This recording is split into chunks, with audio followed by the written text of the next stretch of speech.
ये है SARS-CoV-2। ये कोरोना वायरस के परिवार का एक वायरस है। इसका नाम इसकी सतह पर ताज जैसी कीलों को देखते हुए रखा गया है। SARS-CoV-2 से कोविड-19 बीमारी हो सकती है, जिसका मतलब है कोरोना वायरस 2019। ये एक फैलने वाला वायरल संक्रमण है जो मुख्य रूप से हमारे गले और फेफड़ों को प्रभावित करता है। जब आप कोरोना वायरस के संपर्क में आते हैं तो आपके शरीर में क्या होता है? आखिर कैसे आपके शरीर में निमोनिया पनपने लगता है? और अगर कोई टीका होता तो वो कैसे काम करता? सभी वायरसों की तरह कोरोना वायरस भी जीवित सेल यानी कोशिकाओं को संक्रमित कर अपनी संख्या बढ़ाते हैं। चलिए करीब से देखते हैं।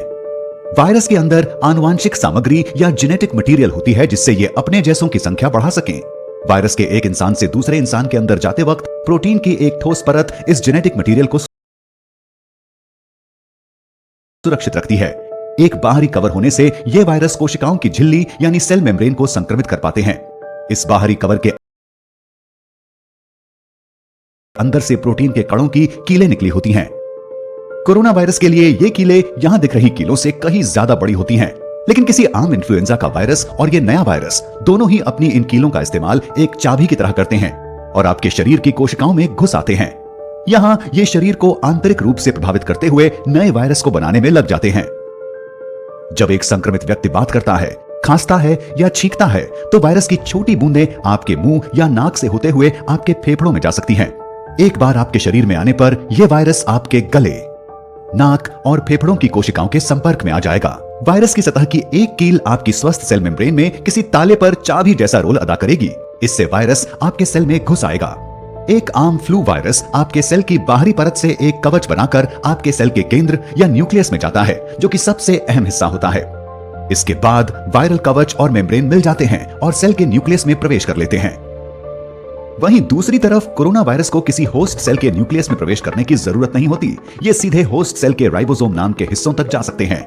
राइबोसोम वायरस की जेनेटिक सूचना का इस्तेमाल करते हुए वायरल प्रोटीन बनाते हैं, जैसे कि वायरस की सतह पर रहने वाले कील। इसके बाद सेल के अंदर मौजूद एक पैकेजिंग आकृति इन कीलों को वेसिकल्स में ले जाती है, जो कि सेल की बाहरी परत यानी मेम्ब्रेन से मिल जाते हैं।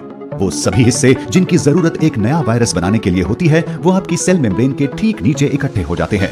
फिर एक नया वायरस सेल मेम्ब्रेन से अलग होते हुए जन्म लेने लगता है।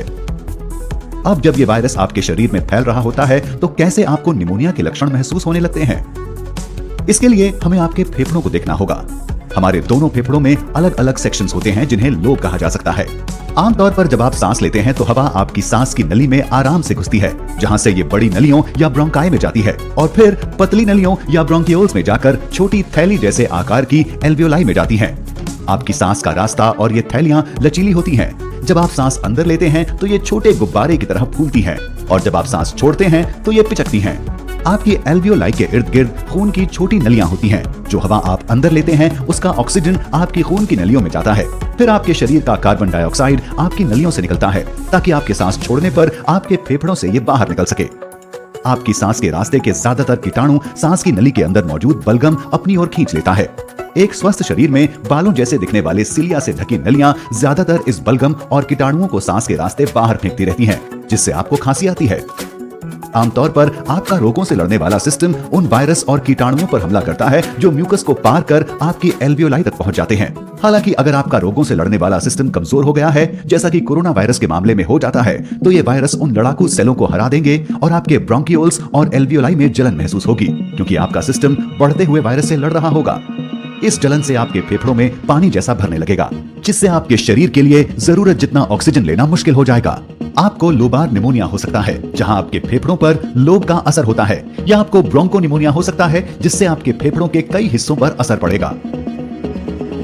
निमोनिया से सांस लेने में तकलीफ हो सकती है। सीने में दर्द, खांसी, बुखार, ठंड लगना, सर दर्द, बदन दर्द और थकान जैसे लक्षण हो सकते हैं। इससे और गंभीर समस्याएं भी आ सकती हैं। जब सांस लेने में बहुत ज्यादा परेशानी हो तो सांस न आने का खतरा बढ़ सकता है, जहां आपको वेंटिलेटर नाम की एक मशीन पर निर्भर होना पड़ेगा। ये वो मशीनें हैं जो जानें बचा सकती हैं और इस वक्त इसे बनाने वाली कंपनियां इनका उत्पादन तेजी से बढ़ा रही हैं। आप में ये लक्षण दिखेंगे या नहीं, ये कई बातों पर निर्भर करता है, जैसे कि आपकी उम्र या ये कि आपका स्वास्थ्य पहले से ठीक था या नहीं। जहां ये सब सुनने में डरावना है, वहीं एक सुकून की बात यह भी है कि कोरोना वायरस का टीका बनाने के लिए तेजी से कोशिशें जारी हैं। दूसरे कोरोना वायरस पर शोध से कई जानकार ये मानते हैं कि वो लोग जो SARS-CoV-2 के संक्रमण से ठीक हो चुके हैं वो दोबारा संक्रमण से सुरक्षित हो सकते हैं। लेकिन ये धारणा बनाने के लिए सबूतों की जरूरत होगी और शोध से ऐसा नहीं दिखाई देता। कोरोना वायरस के खिलाफ एक संभावित टीके को लेकर कई तरह की अटकलें हैं।